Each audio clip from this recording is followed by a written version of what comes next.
And Mamacita with the let's what's going on, people? Fame and Tam here from TiCGN.com, and welcome to episode 17 of the TiC Double XP podcast.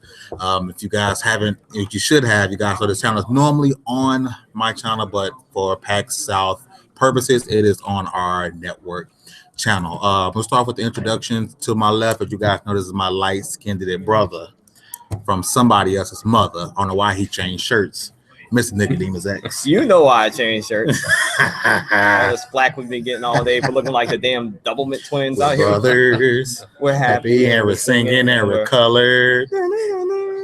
Give me a high five. All right, cut and print. Beautiful, guys. Yo, but yeah, it's Nickodemus. This is Nickodemus, the king of indies himself, and thanks again for joining us, everybody out there. We've been having a great time here at PAX. This has been a big day for us, so we got a lot to talk about. We're going to try to condense it as much as we can, but yeah, thanks for joining us.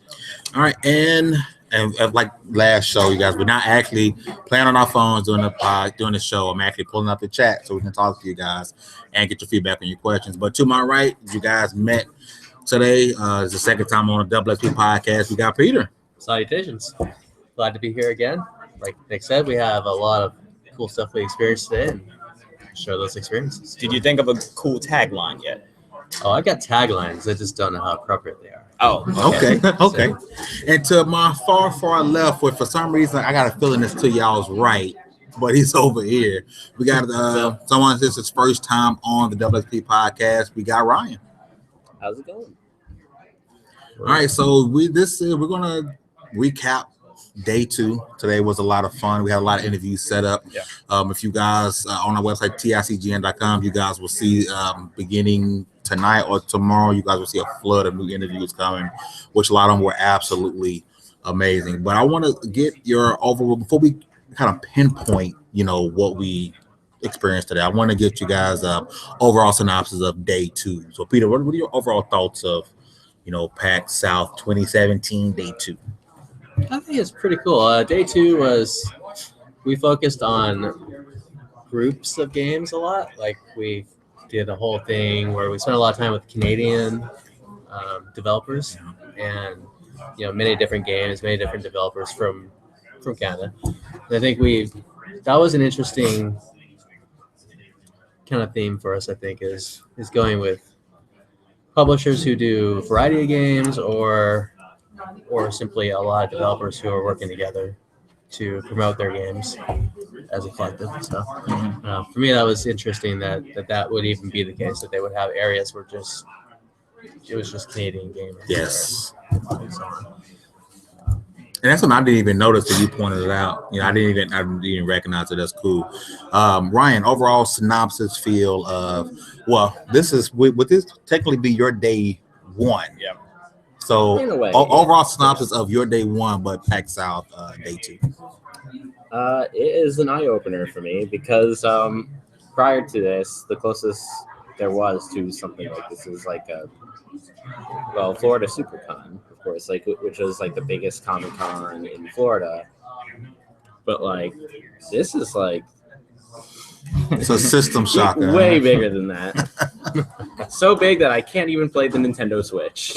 Yeah, that's unfortunate. I mean, that line from the moment everything opens up, the line is wrapped around the building. The moment I saw there was a line within a line, I'm just like, this ain't happening. Yeah, there were lines for the Switch to get into the line. Yep. You would line up and then, all right, this is the line for the line, which is the 3-hour wait. A line for Zelda and one for the Switch. Zelda was the longest line. 3-hour wait. Yeah. 3-hour wait to play Zelda. That's crazy. Minimum. And a 2-hour wait to get into the wait. To get into the line to play Zelda. 2.5 hours to 3 hours. I mean, I guess it's to be expected. I mean, it is the hot thing. It's the biggest attraction. I mean, I know it's Nintendo and all, but wow. Yeah. They are really pulling an impression with this game. And I've had people, contact me, Twitter, Facebook, say, hey, waiting my breath for a while. I'm like, dude, when we had our media hour yesterday, that was our opportunity to go in and play Splatoon, snippet clips, things like that. And by the time we were done with those, the floodgates opened. And it was like, all right, am I about to go and actually get in line to play Zelda. No, thank you. Yeah. Nick, what are your overall thoughts? Day 2. Day 2 overall thoughts is overwhelming. It's been quite overwhelming. Day 2 opened my eyes to a lot of the games we didn't really get to play. Day 1, there's just so much here, guys. It's ridiculous. There's a whole VR section that I haven't even been able to tap into. Oh my god. Yes, it's a whole VR section. There's so many different just little booths where it's like a couch setting, and so many different little indie developers out there that have just great, intriguing looking games that I want to try, but it's just not enough time in the day to experience everything. Also, Day 2 has reaffirmed the close to home type of feel that's here. Me and Fame, we went to QuakeCon, and it was definitely a close to home type of feel there. It just didn't have as many games. I get that. I get the games here and the close to home feel, and then also I get a lot of insight of how developers think, publishers who publish the indie titles, how they think, and just it reaffirms that indie titles, developers, publishers, they put a lot of heart into what they do, more than thinking about money and things like that. Of course, making a profit is important, but I feel the heart in this place. You know what I'm saying? Not to sound corny or anything, but I feel it out here in these streets. So yeah. Okay. Yeah. Cool. So, Peter, what game or games stuck out to you the most, or you really feel that you played on Day 2 that was like, okay, this is a game I know I will be purchasing? Right. Well, Sundered obviously is the game I thought stood out the most. My man. It's beautiful. It's fun. It's engaging. It's fast. There's like stuff happening at all times. I thought that was really cool. Dreadnought was interesting, I thought, as well. It's the opposite is super slow, like almost insanely slow, but it's slow because it's more of a strategy where you have to sort out where all the other ships are. It's a ship-based battle game, and it allows you to sort of take in the entire scenery of the game and make decisions despite being under fire or looking for somebody to attack. I thought that was pretty cool as well. I liked pretty much all the indie games that we looked at were neat. That's my focus as well. Despite not being the king of indies, you'll get there one day, man. I mean, I'll train you up in the way you should go. Yes, that would be awesome. So yeah, those were really cool. I thought the theme with the developers being gamer centric and concerned versus being profit concerned was, like you said, eye opening. And speaking to a lot of developers, that was a theme throughout. Like almost all of our interviews. There were maybe a couple where they didn't mention that, or possibly the opposite. But I think that was interesting. It started with Yacht Club yesterday, and it carried through with the guys who do Sunder today, and many in between. So for me, that was actually even more of a highlight. Just knowing that, it's more about producing a quality game versus just producing. Exactly. Ryan, what games stood out to you the most today, Day 2? Well, I did get to play a bit of Monster Boy. Oh, okay. And I definitely like how that looked. I've never played a Monster Boy game prior to this one, and I think I may go back to some of the older games after this. And there was also Freedom Planet 2, which we knew you were excited for from the moment. Yeah. From the moment I placed that in the chat, it was like a. When I was playing that, I thought about you. Yeah. You've been hyping that game up, so yeah, and worth the hype in my opinion. So compared to the original, I breezed through it, but of course, you're an expert. Compared to the original, what are your thoughts of the game compared to the original as far as improvements and? Or is it a visually improved version of the first one? In a way, yeah. As soon as I played the level, the kinds of mechanics that you expect were there and accounted for, and the level design was very just as flowing, and it was very roller coaster like. Yeah, I got that feel too.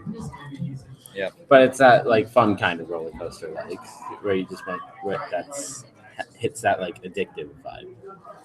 I didn't actually get to play Freedom Planet 2, but just by the look at it, you got to be quick. Yes. Because the game is it's fast. It doesn't stop. Yeah, it's nonstop, fast moving. I saw some people playing it, and you could tell like they never played Sonic the Hedgehog. Yeah. And I was like, you what? need to be able to momentum. handle your It's also business in pretty Sonic. action packed though, because like Yeah. don't expect it to be like Sonic because the bosses will hit hard if you do. Right. Like they're more like Gunstar Heroes ish. Yeah, Gunstar Heroes mixed with Sonic. That's a good mix. I mean, a good description of that game. Yeah. Yeah. What stood out to you? Day 2. Man, day 2, what stood out to me, I would have to say Lightfall. Yeah, The game by Bishop Games. I'm a visual type of guy, as most people are, but that gameplay before we even went to PAX drew me to that game, and I reached out to him like, look, I need to come over there. I need to play this game. We need to talk about this game.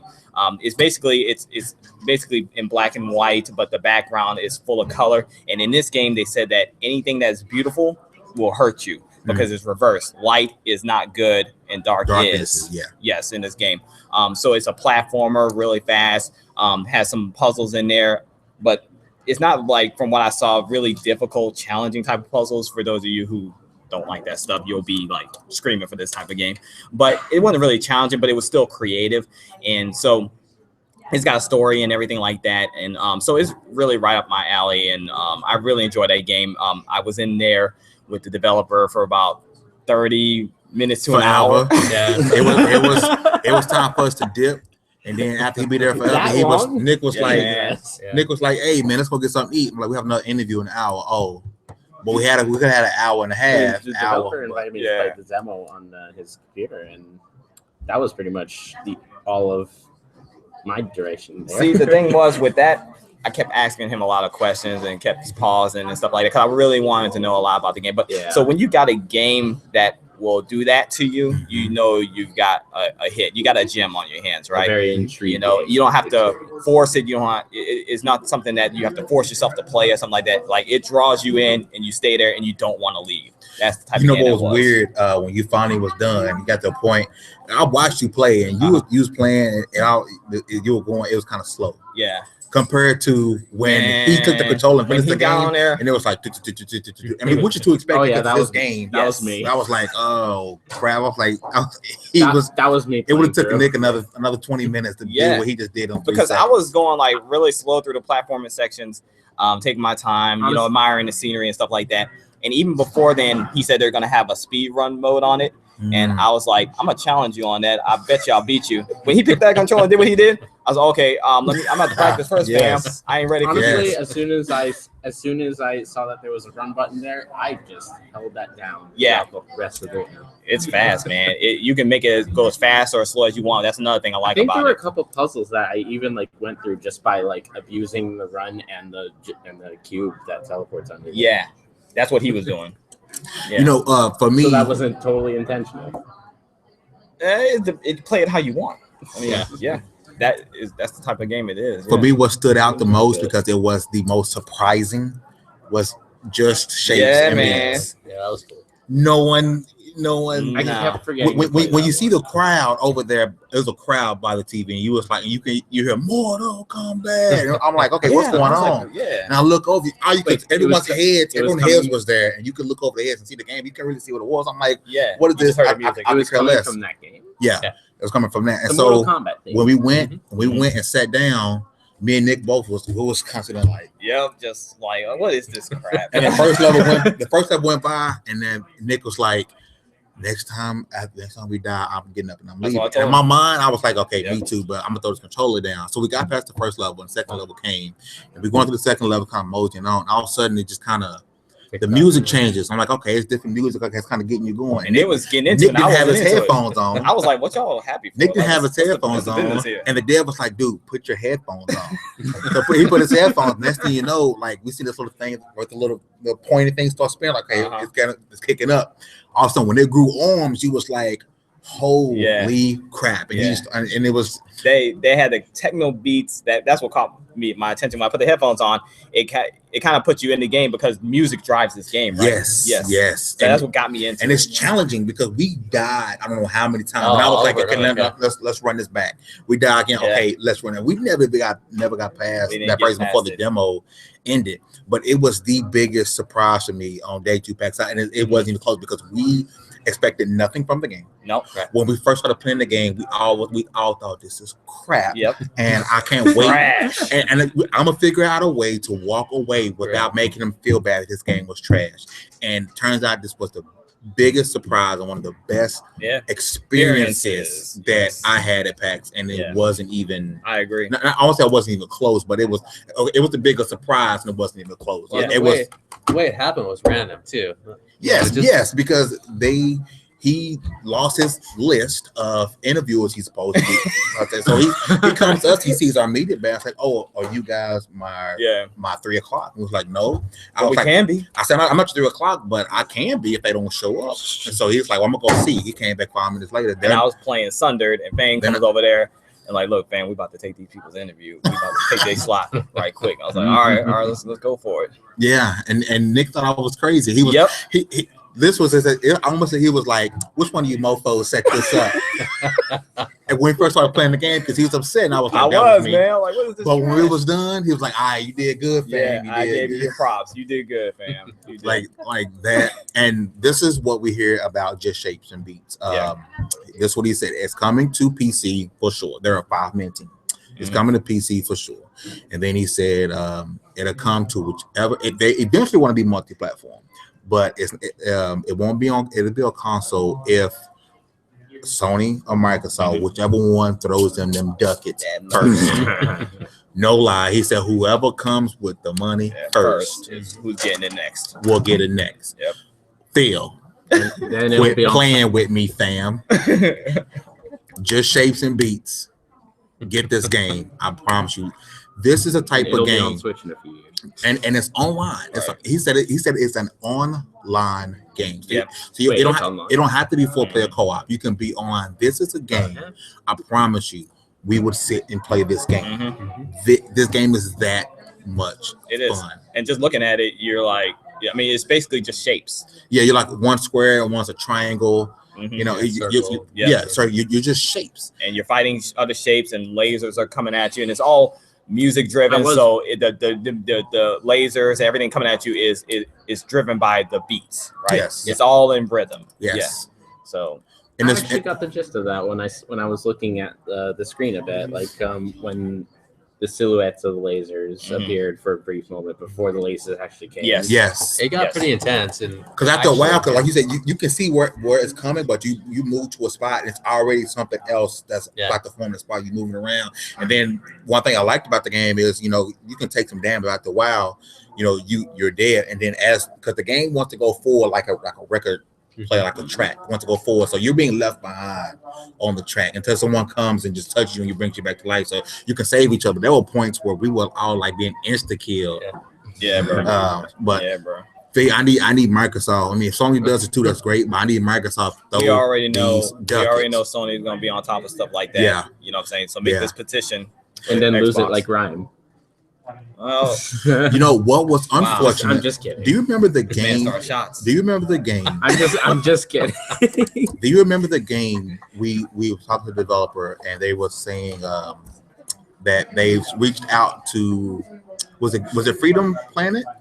They said they reached out to Microsoft, to Idea Xbox. They haven't gotten a reply. Freedom Planet. Yeah, Freedom Planet. That's another one. Microsoft needs to get on the ball. They are trying to reach out to you. It's coming out on Steam and PS4. They want it on Xbox. Yeah. They've reached out to Microsoft. They've reached out to Microsoft, and Microsoft has yet to reply to them. But and the one of the producers openly says, I am a huge Xbox fan. Yeah. I own 2 Xbox because my friends look at me crazy. I own 2 Xbox. I love Xbox, and I can't get my game on the platform. Here's a running theme, because a lot of you guys, you're in the console war. Not knocking you guys for that, but you're in the console war. But when we're out here in these streets and these convention stuff, it's really not about that at all. But here's a running theme from the developers is that we heard this multiple times that it's so easy to get their games on PlayStation. It's so easy, like it was for Xbox last One of them gen. even brought up Xbox Live Arcade. Yes. They're like, back in the 360 days, it was so easy through that system. They were so inviting and everything like that. There was a lot and they said it's totally shifted. I mean, as you all can tell, it's totally shifted to the PS4. That's why PS4 has so many games on there. It's not because it has nothing to do with what the console says. Yeah, no, it's not. Exactly. It's because the devs can't get their games on Xbox. So for people, saying, "Oh, it's these people are being biased," they're putting their game on PS4 because the PS4 has as many sales. That's not the case. Yeah. They're trying. Yeah. Galaxy Trail, they're trying. They want that game on there, and Microsoft's not. I mean, if that was the case, they would never have put Wii U ports at all. Now, I will say this, though. There are occasions, it's not 100%, there are occasions where, as far as funding goes, they want they can't put it on all consoles or platforms, so they're going to put it on the one with the biggest install base. That is a thing, but majority from what we've seen out here, it seems to be they want it. And then you got some games like just shapes and beats, and all they're asking for, we just need it's an offer. We just need the money to put it on your platform because it's like unlike physical games. Like, I don't think there's really much of like a loss as for like being able to put it on just another machine. Like, that would just be only more people that could play it. Exactly. It benefits you to put your game on another platform, and it was disheartening to hear multiple developers say pretty much the same thing about Xbox. Microsoft, y'all need to give your man Fame props, because he's out here promoting this thing out here heavy. We didn't see too many Xboxes. That's the other thing. You want to speak on that? Yeah, I mean, we were finishing up playing Sundered, and I look over, I was like, "Nick, is that an Xbox?" He was like, "Yeah," and it was like, "I've seen a couple." I was like, "No." We seen Xbox controllers. Yeah, we saw a lot of 360 controllers, but there was a lot of Xbox One controllers. Let me tell you, not actual. It's all PC and PS4 out here in these. Which is the opposite of QuakeCon. QuakeCon, it was all PC and Xbox. Yep. It was Xboxes everywhere. PCs everywhere. You couldn't buy a PS4. Yeah. Here's the complete opposite. It's all PS4, which kind of works out in our favor with just bringing up a couple of hard drives. For the share button. It's amazing how some of these devs, they don't really know how the PS4 works from a gamer perspective, like as far as being able to capture your gameplay and stuff. They had no idea how that worked or anything, because me and Fame, we're about to get in this gameplay, you know what I'm saying? So we jumped on there and we were like, okay, put the USB in, hit that share button, capture the gameplay, save it to the USB. They had no idea. The Sunder dev was looking like we were the first ones to do that. Yeah, they were like, whenever you went to the gallery, the only gameplay there was ours. Yeah. We didn't have to search through it. Yeah, and the dev was looking like, why was nobody else doing it? Everyone else is using that camera or doing a playthrough. It was like no one else thought to do this. Yeah, he didn't know how to do it, actually, because he mentioned that when he saw you doing it. Yeah, he didn't know how to do it. The Sunder developed. Yeah, there was a few like that. Promote that feature when the PS4 was coming? Yeah, I mean, it's highly promoted, and us as gamers, we know, but I think as far as developers, they don't really need to know. They basically get a set of things that. But don't you as a developer, let's say I was a developer, maybe I'm saying this because I am a gamer. If I was a developer, I'm gonna be a gamer too. I'm gonna get this console. I'm gonna know about. I want to know what it can do. Sure. I don't know. A lot of them, I guess, don't go that deep into it. I guess if you're in the industry, you're not looking to share content to a YouTube channel or nothing like that. True. Yeah, they probably know of it, but just don't know how to do it. There's no reason for them to know. What I'm saying? Yeah. I did notice a lot of the games had plans or were already invited to put their game on the Switch as well. Yes. Yes. For a lot of the Switch is out here. For those people who are concerned about games like coming on Switch, there are a lot of indie games that are coming to the Switch. Nintendo's opening themselves up to indies. Yes, that's good. I mean, they need to. Technically, they have been. Like, there were some I know of on the Wii, but the Wii U was definitely like where it was more like known that they would be doing this. And there's some games that I think they're meant to be played on the Switch, like Monster Boy. Yeah, that looks like a Switch game. Another game that we all played. I'm not sure if you played around, was Has Been Heroes. Mm-hmm. Oh yeah, that's Has Been Heroes is coming to Switch as well, and they had their Switch It had it playable. You Yeah. could play it on the Switch here. I don't know if you I guys heard know that the line line for for that, it. I heard line for Yakuza that, had man. it also playable on like for Shovel Knight. They had a Switch playable. Yes, they had a Switch, and it was everything with the Switch. Everything with the came Switch has a today. line. It Everything. came with a line today. Yeah. So the Switch is out here, man. You know, I'm definitely, like I said, I'm not a day one adopter. I am. Too late. Yeah, I'm not a day one adopter still, but I'm impressed by the feedback, the faith that the devs have in the Switch and stuff like that. So hopefully, you know, it won't be a flop like the Wii and the Wii U. I mean, do you see those lines? Yeah, I don't know what was going on, fam, when the Wii and the Wii U came out here. I mean, you know what I'm saying? I don't know. I don't know if there was lines. They for don't that. know how to describe the Wii U. Oh, The okay. Switch, you actually Switch? can. I give the Switch credit. I think there's also it's desirable to be able to have it as a home console or portable, depending on. Yes, exactly. So That's- you get the best that of is both like worlds. the key feature. Yeah. And it was something else interesting. We talked to for the life of me. You know what? We live. Pull up- I don't care. I'll Pull out put it that out. business card. We got business cards like money. You heard me? True and Pixel. We went and talked to them about the game that they're developing or the game they're working on that's catered to women. Oh yeah. And I thought that was really interesting. Whenever we get Mamacita, who is behind the camera, whenever we get Behind her, the scenes, if y'all asking for out we're there. actually getting ready to set up a interview with them, which will be headed. It'll be on XP, but it'll be headed by Mamacita. It's a game. It's a graphic novel game that's catered to women. That's what it's for. It's a tome, is what specifically. It's catered to women. You know, it's done by women. They were actually over there drawing, putting in stuff into the game while we were over there. Yeah, So hand drawn is I thought that was pretty cool. And they was giving out free PS4 themes. Yeah. Over there. So that was definitely. I thought that was interesting. Holla at your boy fan. He got 1 million of them. I just thought that was a different direction of stuff out of everything we saw. That was something that was off the beaten path. Yeah, Sure. agreed, definitely. Cool. See, Cool. they love you women out there, you women gamers. I mean, it also has another demographic. Mamacita, And give me they're that 30 pointing eye. Pointing Look to them here, as look here, well, dude. but- Look here, dude. And I know I got people are saying, "Where Mama see that?" You'll see her again one day, maybe. Yeah, Maybe. yeah. Foxy Brown over there. Let me tell you guys something. Mamacita got tired of y'all hitting on her. Okay, y'all. Somebody describe. Here, y'all need some water. Yeah, y'all thirsty. Y'all thirsty out there. Y'all need this Aquafina in your life because Mamacita was described as a Reese's Pieces A cup. Reese's cup.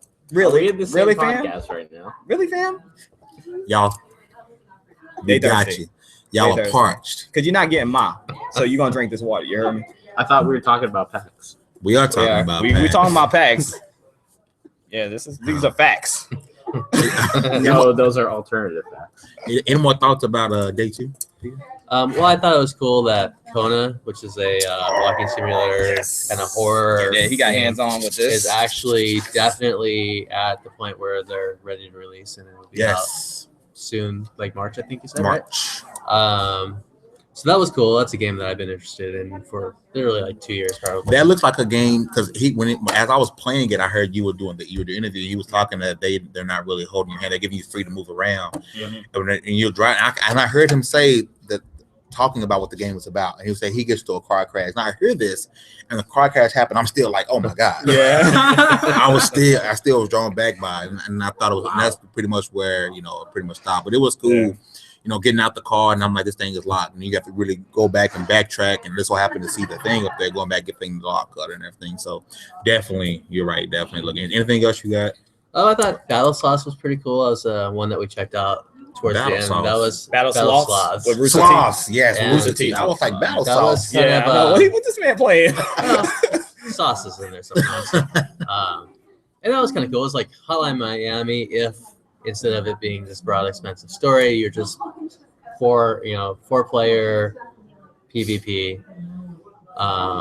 So it was pretty. It was fast-paced, instant deaths, pretty much, and your whole goal is to acquire pizza. So Yeah. that's something gamers can appreciate, I think. Yeah. But wasn't there Pizza Titan for that? Well, that was a different game, but You I didn't played check Pizza that one Titan? out. Actually, I didn't. I need to check that out. I saw that. That one looked interesting. that one was made by the same people who did Star Wall. I did not have a chance to check that out today Yeah. personally either, but Yeah. yeah. So I don't know if that's Hotline Miami-esque though. But Battle Sloths was.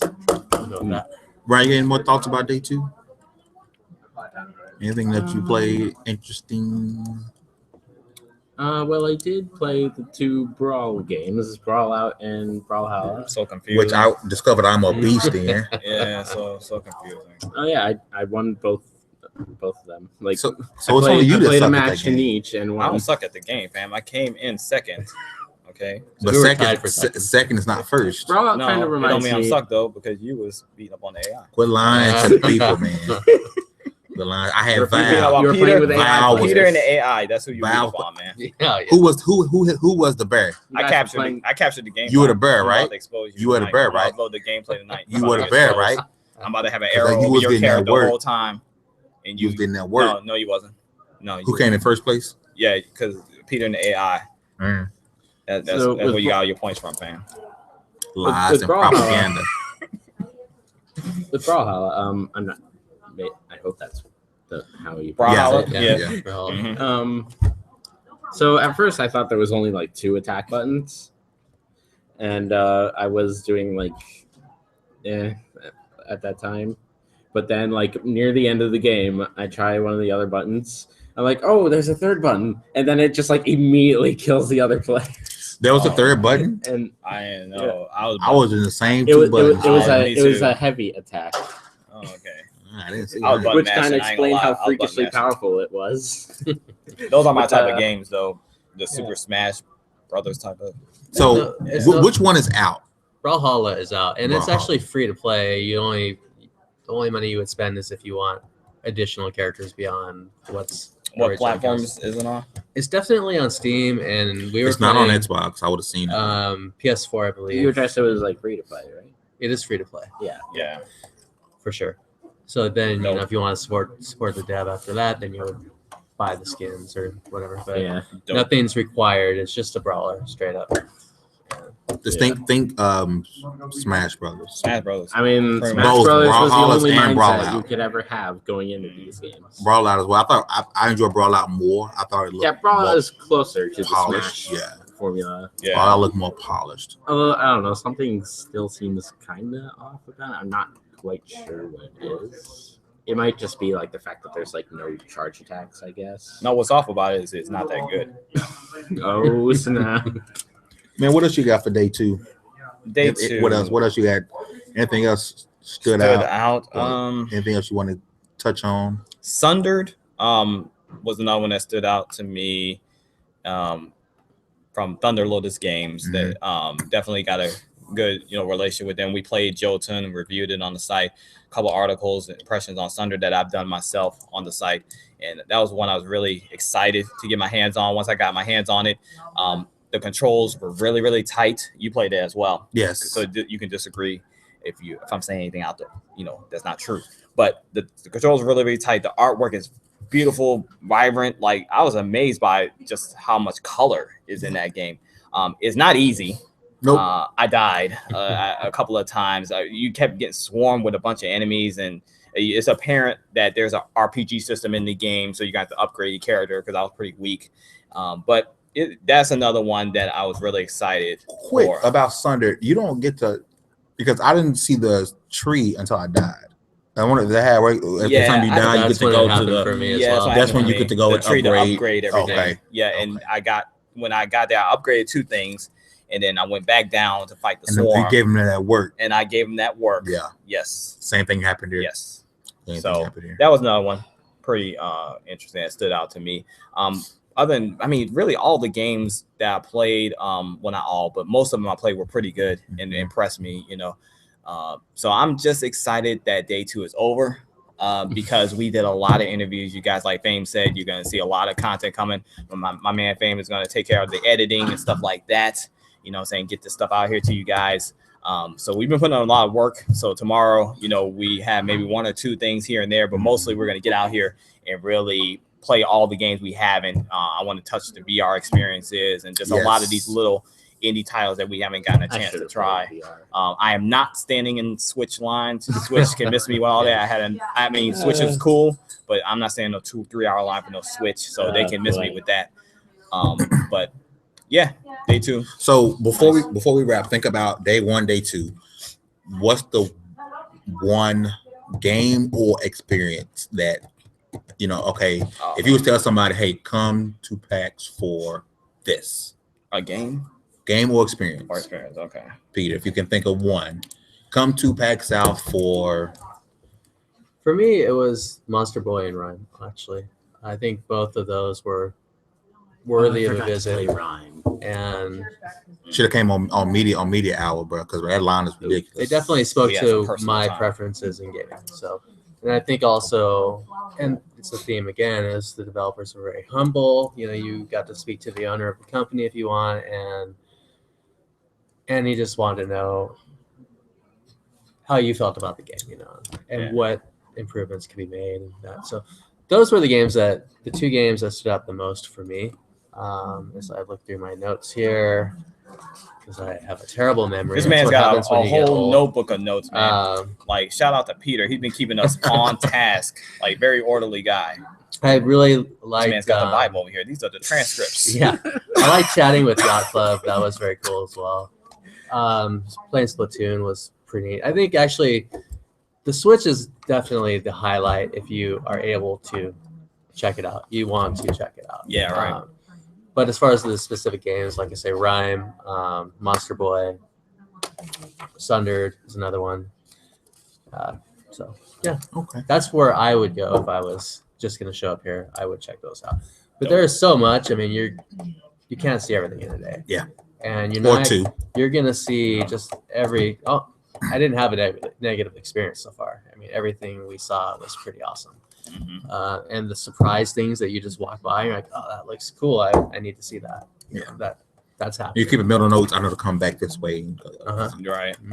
Ryan, you can pick that one game or experience, like come to PAX Out 2017 for, if you was telling somebody, and what would be the first thing that comes to you? This is a bit more of like a general thing, not at all. Developers. Because you never know just what they will bring to the table and what they would and what inspires them to even deliver that sort of content. Mm-hmm. Okay. Dope. Nick, come to PAX South for the cosplays. Yeah. Oh man, look. Yes. Look. The cosplays at PAX South are off the chain, man. I was videotaping, capturing footage of just all these different cosplays. Very impressive. There are some phenomenal, very creative people out here in the gaming world. Gamers are the most creative people on the freaking planet. We also talk about that. Amen. We talked about yes. I ain't want that to. Yes. Yeah. No, you're right. But man, absolutely, the cosplays were amazing. Let me tell you guys something. If you are single, you know what I'm saying, and you're a gamer, come to this experience for the games, definitely.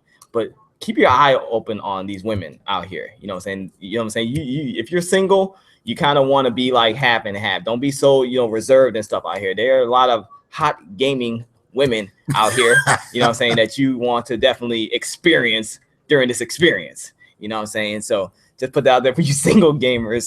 But yeah, the cosplays were amazing. And then overall, there's no one particular game for me that really stood out, above the rest like that. But I would say the experience overall, that it's just close to home, that close to home type experience, that experience to where you can get into the public with real gamers that aren't worried about, really what platform you're playing on. The only thing they're worried about is the game first, and then, okay, how can I get my hands on it? What platform this is going to be on to get my hands on? That's really all they care about. That's all they worry about. It's not flip-flop, right? It's not platform first, okay, and then game, right? And if that particular game's not on your favorite platform, then I think it's trash. I hate it. You know what I'm saying? You don't have that mindset out here. It's game first, then platform out here. So that's what I appreciate and love about it. And that's from the developers, gamers, just everyone out here. I hardly even thought about like what they would even be releasing on. I just thought about the games. Yeah, because that's the atmosphere. That's what the atmosphere is like here. Exactly. So the atmosphere, when the atmosphere like that, us being human beings, your mind kind of changes according to the atmosphere. You know what I'm saying? That's just life. So yeah, definitely. I think for me, come to PAX South for, or if I got to talk to you about something in PAX South, I think you would be attracted to, and we talked about it earlier, is just sounds and shapes, because I feel that game embodies PAX. Small, any developer team, 5-man team. Yeah. You that's something you will go by, you walk past like, oh, that's I'm out. That's trash. And it punches you right in the mouth. This is great. Yeah. I think that embodies PAX South. Small, indie, great game. Definitely. I think just sound and shapes. If you would have told me, hey, fan, come check out this game. It's about these little shapes, and then you moving around, and it's music involved. I'm like, I don't care about no little shape. Right. I don't care. There's something that you would need to experience, and you're like, oh my God, this is amazing. I think that what embodies PAX South. You go and you hands-on and you try for yourself, and you realize there's some great games out here. And if you're one of those people who only focus on AAA titles, I only play big titles, I care about Gears of War, Uncharted, Call of Duty, you're alienating an entire part of gaming, which, believe it or not, is the best part of gaming. It is. Just sounds and shapes, it to me embodies PAX South, and it was an incredible experience and incredible game. And I will be talking about this game. I think the mindset for indies today is probably what like developer like AAA's mindsets had like during like probably back when technology was more primitive. When they were starting out, they're like getting going. Yeah. Right. Because like it's more about like how can you make the best of it. I mean, I did notice, I don't know if you guys seen a trend, some of the bigger, prettier looking games where the lines were crowd was surrounded with the younger crowd. Some of the older looking, maybe 8-bit or smaller indie games, that's where the older crowd was. That. Yeah. That's Mamacita noticed it. That's where the older crowd was, because the older crowd appreciates these type of games, because these are the type of games, the smaller games, and these type of games that we grew up playing, so if it's 8-bit, we're not turned off by 8-bit game. A game like Monster Boy, that's not an 8-bit game, but it's type of game. It gives you that classic type of game feel. It's meant to be a throwback. Exactly. That a younger person, they want to see, oh my God, this game has the best graphics, highest textures. It's in 4K. You know what I'm saying? 4K, 1080p. We're the older games were worried about the smaller games, because those games were those are the fun games. Those are games that interest the most. Those games have more depth to. A lot of these games, $15-$20, and that's a great experience. You don't have to go spend $60. No, you don't. For a great game experience. You don't. So, that's one thing I did notice, that the younger crowd because there were some games that I was like, oh, that looks dope. That looks amazing. But I wasn't standing the line for. Yeah. I was going back to the indie section. Yeah, me too. But if you look at the line, they were all, 16, 17, 18. The generation who probably started gaming on the Xbox 360, and all they know now is resolution fights and console wars. And this game is good because it looks good. Those, but like I said, the older crowd were, no matter how glitchy it is, no matter about the lack of content, no matter if it has a good story or not, all if that it looks good is if it's and fun. It's big time AAA, that means it must be good. Nah, fam. That does not make a good game. No. Somebody said, one of the developers said that a good game is one where when you die, it's because you actually messed up and not because the game was unfair. I heard that. I heard that a few times. And I think that's kind of what you're talking about with a lot of the definitely glitched out but pretty games. They're not really fair either. A lot of times you just die. Whatever. No, it's not fun. Dope. Awesome. Day 2 was fun. Day 2 was absolutely fun. Tiring. Unfortunately, I don't know how much of day 3 I will be a part of, because I know some people have flights tomorrow, and we have like a 4-hour I've got a flight tomorrow. 4-hour drive. So we'll probably be up here first thing in the morning and try to get in. We do have some interviews set up tomorrow in the morning. So we'll probably get those done, and then we'll be headed back. Headed back home. We got up north. I know me and Nick both have a 4-hour drive. Yep. And you guys are catching flights. Mamacita catching a flight. But like I said, we do have a bunch of interviews that are coming down the pike on TiCGN.com. We did make a lot of great connections today. So Yeah. we'll be having Yeah. a lot of developers coming on to the XP podcast. When you guys see the XP podcast and you guys see if we're talking about developer, we won't be fighting. Nah, We won't be fighting like nah, the last time we really had one, you know, and Mamacita and Nick. We had a difference of opinion. Heated. It wasn't heated. I was having fun. It was fun. It was fun. It I was was chill. heated, but yeah. this is day 2 recap impressions. Phil, go and throw them ducats that just sounds and shapes. And Uncle Shu, just do what you already doing. Bring them games to PlayStation. Man, we know Sonny ain't got no money. You heard me. But we got all the games. You heard me. All right, so this is Fame Entertainment from TiCGN.com. This has been episode 17 of the TiC XP podcast. And as soon as Mamacita hit that stop button, we out here.